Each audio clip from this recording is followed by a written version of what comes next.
U.S. President Donald Trump has set a strict 2-week deadline to determine whether a Russia-Ukraine peace deal is possible, escalating diplomatic pressure as the war drags into its 4th year. In a telephone interview with right-wing Newsmax host Todd Starnes on Thursday, Trump said, "Within 2 weeks we're going to know one way or the other," adding that if peace prospects falter, he might adopt a different approach. Trump, who campaigned on ending the war in a single day during last year's election, has yet to deliver a breakthrough more than 3 years after Russia's invasion in February 2022.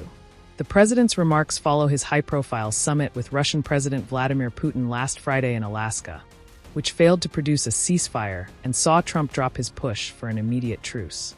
Earlier this week, Trump hosted Ukrainian President Volodymyr Zelensky and several European allies at the White House, fueling hopes of direct Putin-Zelensky peace talks.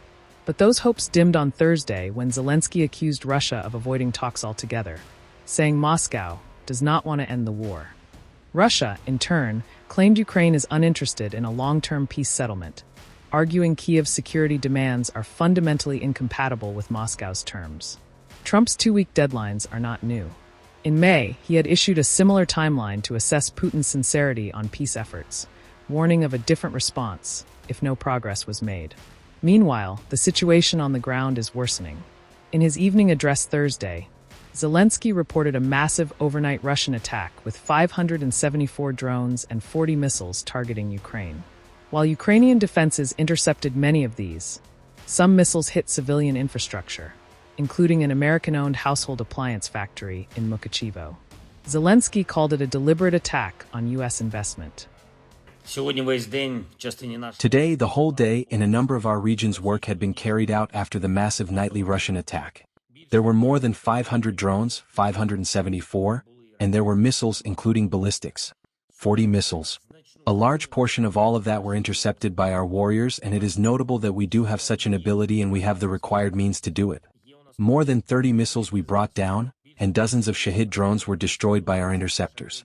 I thank all the designers and operators, but unfortunately there were hits as well, in different regions from Zaporizhia to the Volyn region and Zakarpattia. In Mukachevo the Russians burned a factory, an American factory by the way, a manufacturer of electrical appliances. And those were household appliances, nothing military. The Russians knew perfectly well where they were aiming. It was a missile strike. We believe it was a deliberate strike precisely on American property here in Ukraine. A strike on American investment. A very telling strike like this whole massive attack at the very time when the world waits for a clear answer from the Russians, an answer regarding negotiations to end the war. There are 2 negotiation formats which realistically can bring progress, and one of these is to meet at the leadership level. A bilateral format of Ukraine-Russia, and a trilateral one Ukraine-US-Russia. We discussed that in Washington. Putin talked about that during his call to President Trump. Now what we hear from Russia is just, truth be told, simply indecent. They are trying to get away from the need to hold a meeting. They don't want to end this war.